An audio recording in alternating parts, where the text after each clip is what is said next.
If Frank Ocean never releases another album, I'm actually not mad. Kehlani is a prime example, yeah, that success is not immediate. People were so quick to jump on the bandwagon and presume that he was behaving in a particular way, when really he was actually going through a mental health crisis.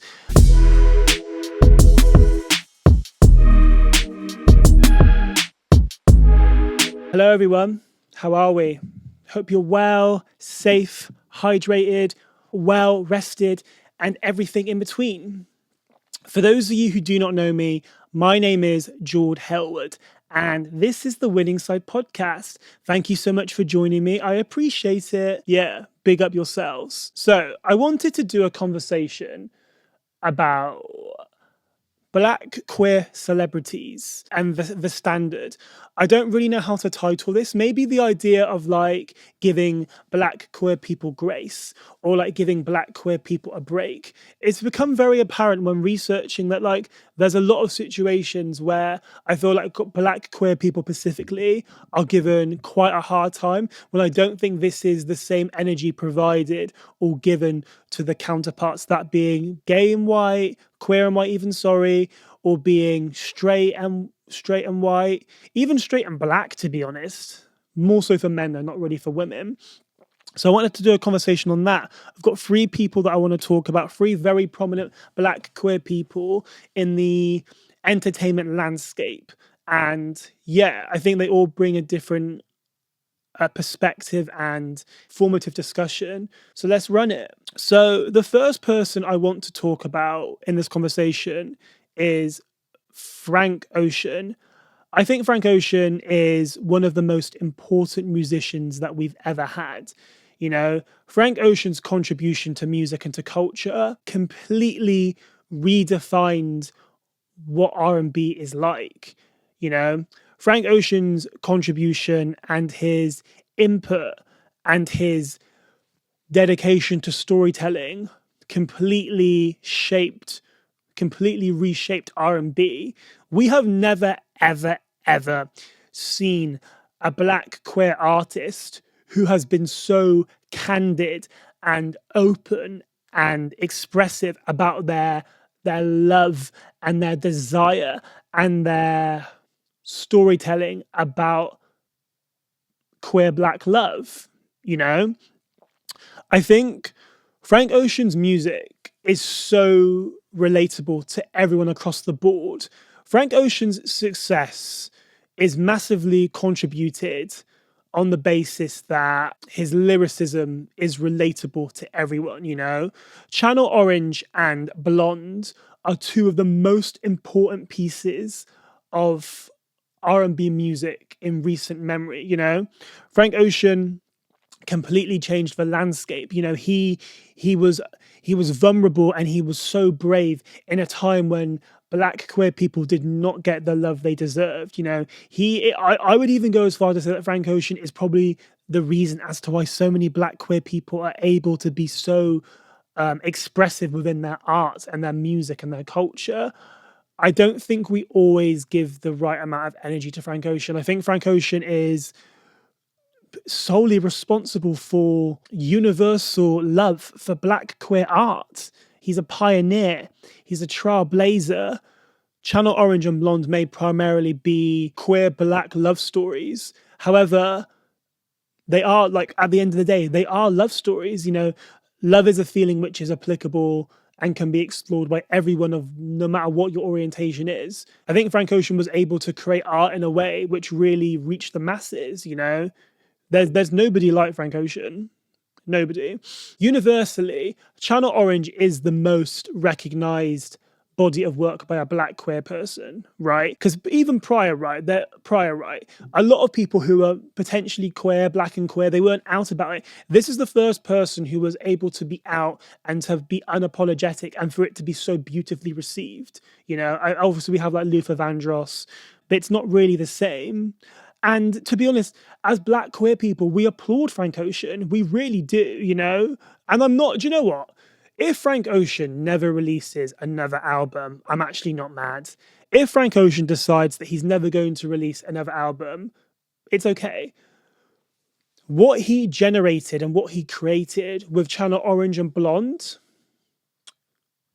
is something we've never seen. I think Channel Orange and Blonde are both such beautiful pieces of work. I feel like, especially as a black person, a black artist, the expectations for your art to continue to exceed your previous work is very, very high. After Blonde was released and it matching or maybe even somewhat exceeding the response that Channel Orange got is very rare, is very, very rare.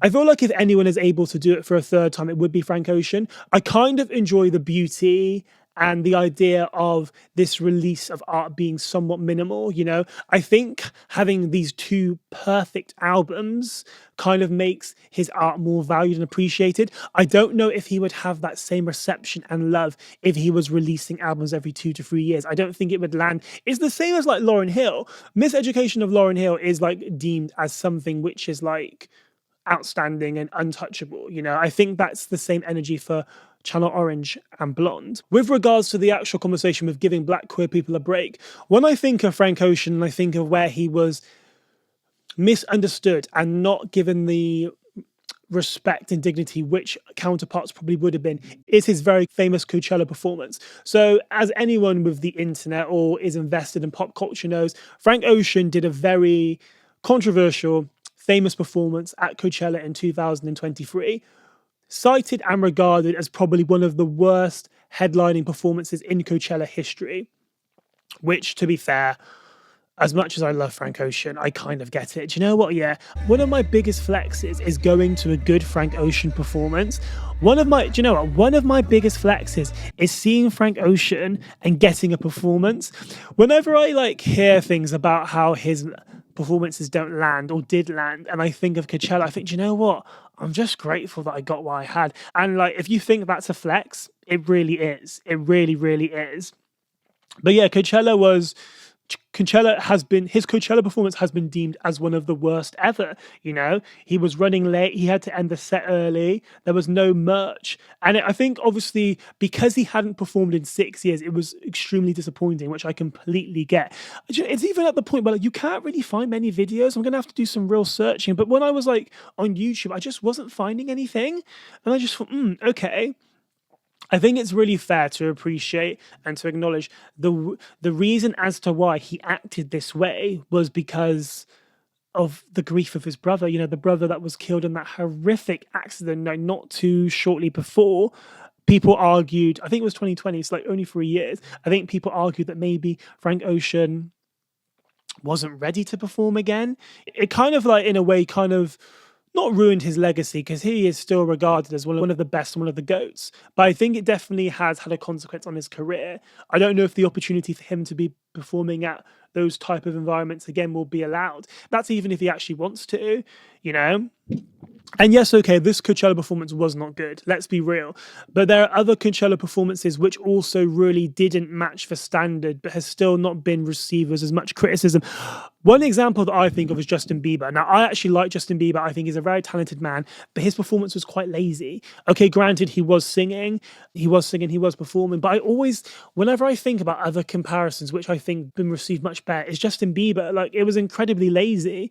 And okay, Frank Ocean's performance wasn't great, but I just feel like there's this like expectation for black queer people to exceed and to perform amazingly, because I think because we have token black queer people in entertainment because there's so little far in between, Frank Ocean for the most part has always exceeded expectations, especially within his art. So I think the pressure and the expectation for him to perform an unforgettable, breathtaking performance was definitely very present in that time period, right? Which is a lot. And I think some people can crumble at the pressure. I definitely would. Obviously, I'm not Frank Ocean, but, you know, I get it. And I think...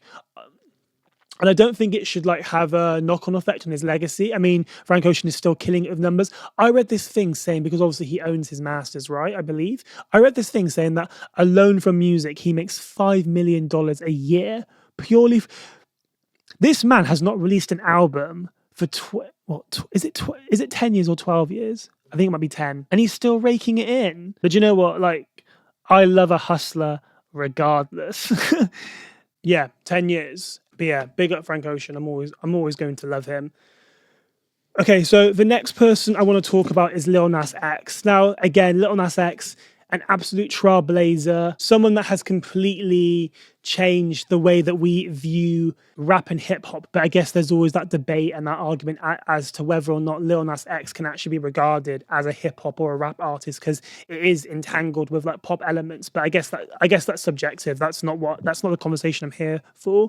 I think he was really heavily praised because he was very unapologetically queer. He had a very heavily displayed feminine and flamboyant demeanor. God, Lil Nas X is so gorgeous, man. Like, who has a face like that? Like, just beautiful, crave from gods. Everything about that man is just so tasty. I see him and I think, do you know what? Yeah, I get it. I so get it. Listen, if Lil Nas X wants to get me to sign an NDA, I'm not mad. Hit me up in Northwest London, baby. But yeah, he was always praised for owning his sexuality, despite the controversy that came with it. I think people didn't know how to react because, yes, Frank Ocean was unapologetically queer, but he is masculine. You know, his masculinity definitely contributed to his success. But I think we have this complete switch up where Lil Nas X is very unapologetic. It was something that the world just wasn't expecting, and also something that I think the world didn't know how to navigate, to be perfectly honest. But with that comes a lot of controversy. There was a common theme for a minute where Lil Nas X kind of liked this satanic energy, this mockery of Christ and religion. Lil Nas is religious, isn't he? I believe he is. He refers to God a lot in his videos. I don't agree with anyone of any art mocking religion. I think it's very distasteful. I don't subscribe to it. However, again, there's the comparisons of where some people seem to be able to get away with it and those who don't. I personally think anyone that mocks religion should be scolded. I think anyone who mocks religion should have consequences. I very much believe that. But like, when you see how certain people aren't being treated the same way, I think that doesn't really sit right with me, to be perfectly honest. So obviously Lil Nas X has been very well known for having this mockery of Satan and all of that. When we look at the Montreal music video, he gives a lap dance to Satan. He also does it at the 2021 BAT Awards. Also, he was like seen kissing a dancer, which like caused controversy, and like it was like a media debate from conservative viewers. And I think like, what is your issue with queer people just being themselves, you know? And also at the same time, I think when you're watching his performance, you would have already known what he was like. But yeah, I mean, with regard to the satanic stuff, I just feel like it's very distasteful. But there seems to be other people who are able to do it and not get as much slack. Well, and to be fair, obviously, like, I do kind of want to focus this on race for the most part. But then, like, I will always say, I think Sam Smith is also a victim of that. Sam Smith has been treated disgustingly. And then they fed into this kind of satanic, like, holy vibe, unholy vibe even. Yeah, I just think that needs to be noted because I do feel like Sam Smith receives a lot of hate. And I think Sam Smith's fab for the most part. There's also other artists who engage in the same type of creative outlook or intention, but they don't seem to receive the same consequences. Madonna was very known for doing it earlier in her career. Same with Doja Cat. And you know, with Doja Cat, if I'm being completely honest, I don't think Doja Cat really receives hate for it. I think it's noticed and it's discussed, but I don't think she actually is criticised for it. But at least for what I've seen anyway, it doesn't seem that she's being criticised for being that way inclined. It's just very much like an observation of some sort. And then we also have the incident in 2025 where he was arrested in the early hours of a morning in August 2025. There was a report that a young man was walking down Ventura Boulevard, like having some sort of like how do I word it? Not drug reaction, but like was under the influence of some sort. This was Lil Nas X. The videos were released online of him. I guess it can be argued that he was in like a different state of mind, because I think it was a report that he was like suspected that he was having an overdose, but really he was having a mental health breakdown. I think he was arrested for like battery, I believe, for like attacking like a police officer. This later led on to a bipolar diagnosis. I believe he went into rehab for quite a few months. But I think when the videos surfaced online, the internet and commentators were very quick to criticize him and presume it was like substance abuse and all of that. And I think because he has been known to be a party boy, which is fine. The boy's in his 20s, let him live. But it's quite comical how people were so quick to jump on the bandwagon and presume that he was behaving in a particular way when really he was actually going through a mental health crisis. And I feel like that grace is quite selective. And I think this like idea of how black people can be substance abusers, black people can be violent, kind of gets quite clearly reinforced in this situation. This man was having a mental health crisis and needed assistance, but instead the internet thought it'd be cute or thought it'd be comical or good for content for them to switch the narrative and make it out that he was just had one too many drugs. It's just distasteful, man. And I just think like I want more for black queer people. Allow black queer people to actually be struggling and for it to not be ridiculed and mocked and on a commentary level, like it's so difficult as it is for the most part. So why are you making it even more complex, adding fuel to a narrative that's already been built? It's very weird behavior. The last person I want to talk about is Kehlani. Kehlani is probably one of the most important R&B artists at the moment. Kehlani is a prime example, that success is not immediate. Kehlani is a prime example that like these things take time, these things take nurturing.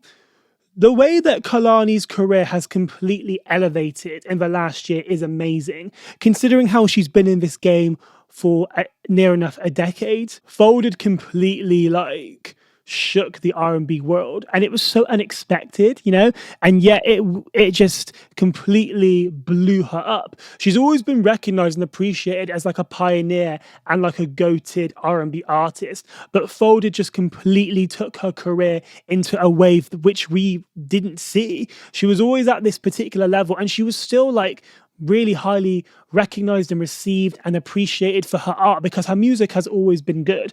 Kehlani's music has always been good, and I find it so funny seeing these new Kehlani fans. Where were you lot, Where were you lot when she released It Was Good Until It Wasn't, right? In lockdown. Where were you lot when she did Gangster for the Suicide Squad soundtrack? I'm obsessed with her success. I'm obsessed with her craft. It's so refreshing and so nice to see someone being in the game for so long and finally receiving their flowers. Sis got her first Grammy this year, The world's her oyster. I'm obsessed with Kehlani. And I think something, again, which I've really appreciated is her openness about her queerness. Kehlani is probably like the most popular black queer female artist that we have. Very unapologetic as well. And I think she's a staple. Kehlani's a staple in R&B culture. And I think when I think of Kehlani, I think of like two situations. I think of the situation where she attempted to end her life. And I think of the situation with the battle for custody with her daughter, with her baby daddy. So if we run it back to 2016, right?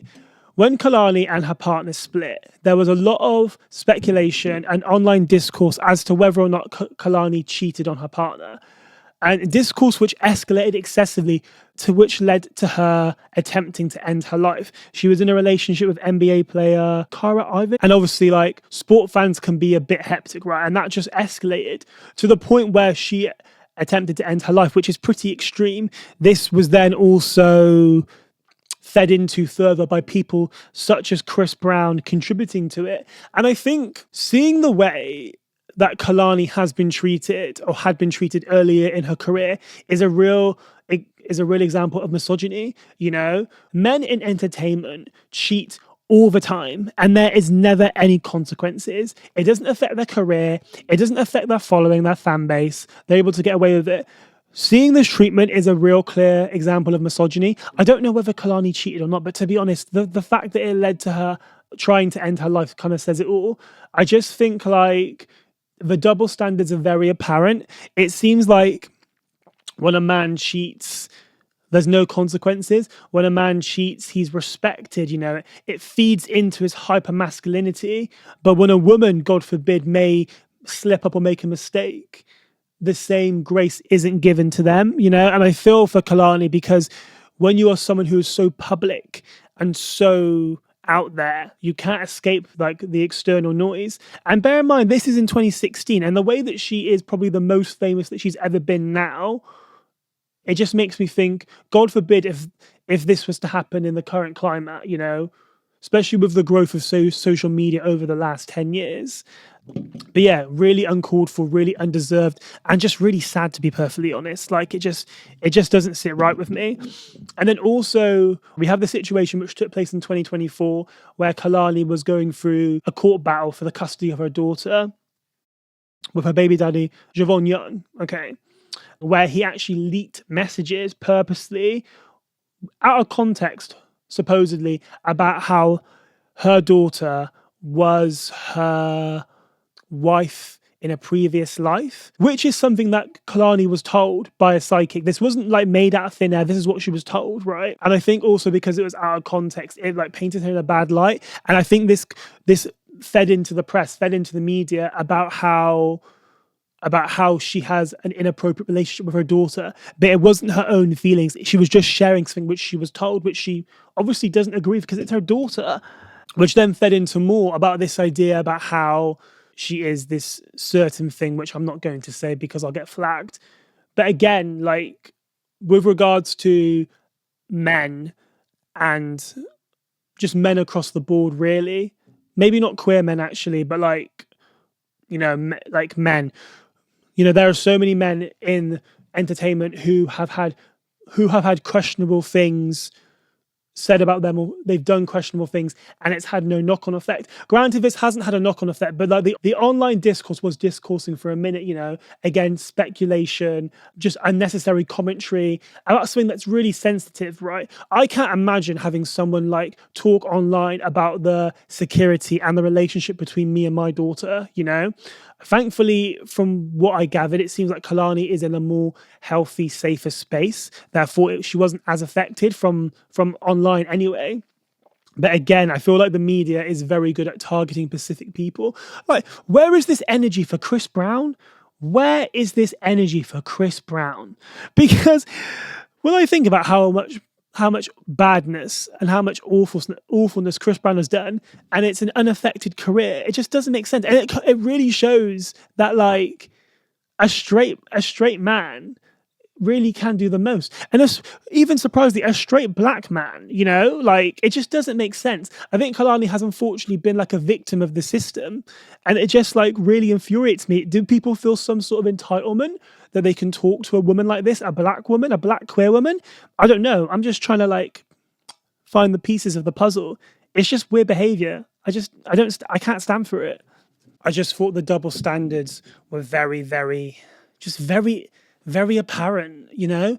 And I don't want to like link it all to like black queerness, but it almost feels like because of the food chain, you have this, and you have the intersection as well, especially with Kehlani, a woman who is black and who is queer, you know, you have those three together, and it makes you think, okay, would this treatment be given to other people that don't fit into those categories? And this is a debate. You can think it or not think it. Like, it's just a way to open up a conversation, you know?